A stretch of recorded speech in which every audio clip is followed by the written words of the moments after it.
तुम्हें यह भी जानना होगा कि आत्मा को खुश करना मतलब किसी धार्मिक कर्म कांड में जाना नहीं है। ये भीतर की ईमानदारी है। जब तुम कुछ करते हो और तुम्हारा अंतरतम कहता है हाँ ये ठीक है, तब वह कार्य ध्यान बन जाता है। और जब तुम्हारा अंतरतम कहता है नहीं ये झूठ है, तब भले पूरा संसार ताली बजा दे, भीतर की शांति खत्म हो जाती है।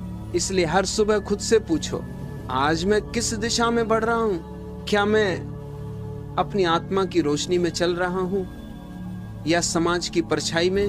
अगर तुम ये प्रश्न प्रतिदिन पूछने लगो तो धीरे धीरे तुम्हारे भीतर से सारी उलझनें मिट जाएंगी। जो अपनी आत्मा को खुश करता है वह कभी दूसरों को चोट नहीं पहुंचाता, क्योंकि आत्मा की प्रसन्नता करुणा से भरी होती है। वह जानती है कि जैसे मैं सत्य हूँ वैसे हर कोई अपने अपने सत्य में है।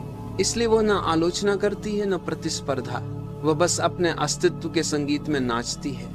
एक दिन जब तुम अपने भीतर उतरोगे तो देखोगे आत्मा की प्रसन्नता कोई शोर नहीं है, वह एक मौन ध्वनि है जो हर क्षण तुम्हें दिशा दे रही है।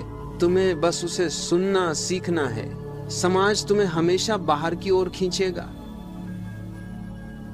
लेकिन आत्मा हमेशा भीतर बुलाती है, और जो भीतर की पुकार सुन लेता है वही जीवन का सच्चा रस पीता है। अब समय है उस रस को पहचानने का, अब समय है उस शांति को अनुभव करने का जो आत्मा के सुख में छिपी है।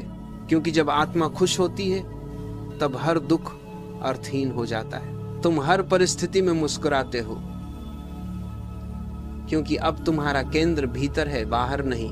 और यहीं से हमारी अगली यात्रा शुरू होती है। जब तुम आत्मा को खुश करते हो तो जीवन तुम्हारे पक्ष में काम करने लगता है। जब तुम आत्मा को खुश करते हो तो जीवन तुम्हारे पक्ष में काम करने लगता है, क्योंकि तब तुम अस्तित्व की धारा के साथ बहने लगते हो, उसके विरुद्ध नहीं। जो व्यक्ति समाज को खुश करने में लगा रहता है वह हमेशा संघर्ष में रहता है, क्योंकि वह कृत्रिम जीवन जी रहा है।